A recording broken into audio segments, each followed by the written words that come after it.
اللہ تعالیٰ نے قرآن مجید میں انسان کی کامیابی کے چند اصول بتائے ہیں۔ اگر انسان ان اصولوں کو اپنا لے تو اللہ تعالیٰ اسے دنیا اور آخرت میں کامیابی عطا فرما دے گا۔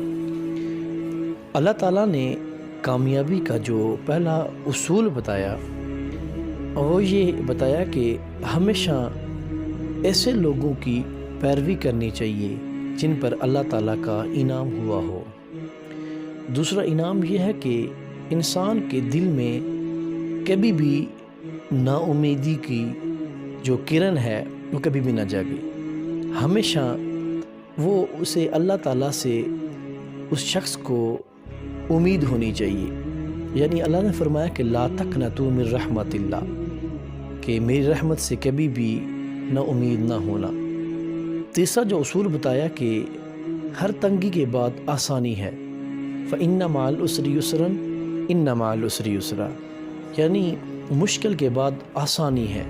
یعنی انسان اگر مشکلات کو جی لے گا، مصائب کو جی لے گا، اللہ تعالیٰ ان مصائب پر صبر کرنے کی وجہ سے اسے آسانیاں عطا فرما دے گا۔ اگلا اصول ہے کہ قرآن مجید میں متعدد آیات میں اللہ نے کہا کہ سوچو اور تدبر کرو، افلا یتفکرون افلا یتدبرون، سوچو اور تدبر کرو۔ کسی مشکلات میں پھنس گئے ہو تو اس کو مشکلات میں پھنس کر اگر آپ سوچو گے تو اللہ تعالیٰ اس مشکلات سے تمہیں سوچنے کی وجہ سے کوئی نہ کوئی حل نکال دے گا۔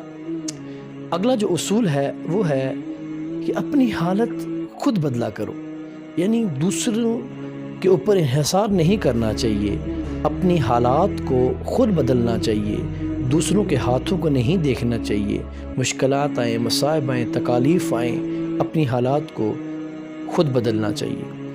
اگلا جو اصول بتایا کہ ہمیشہ سٹرگل کرنا چاہیے، کوشش کرنی چاہیے انسان کو، کہ اگر وہ کامیاب نہیں ہوتا تو ناکامی کو وہ آخری ہی بات نہ سمجھ بیٹھے، بلکہ اس ناکامی سے سبق حاصل کر کے مزید کوشش کرتا رہے۔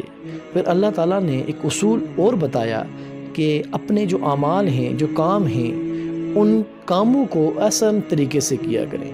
یعنی اللہ تعالیٰ اور رسول اللہ صلی اللہ علیہ وآلہ وسلم کے بتائے ہوئے طریقوں پر گامزن رہ کر ان اعمال کو کیا جائے تاکہ وہ اعمال آسان طریقے سے سر انجام پائیں، تاکہ انسان ان اعمال میں کامیابی حاصل کر لے۔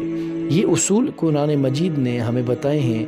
جو شخص ان اصول پر گامزن ہوتا ہے اللہ تعالیٰ اس کو دنیا اور آخرت کی کامیابی عطا فرما دیتا ہے۔ جزاک اللہ۔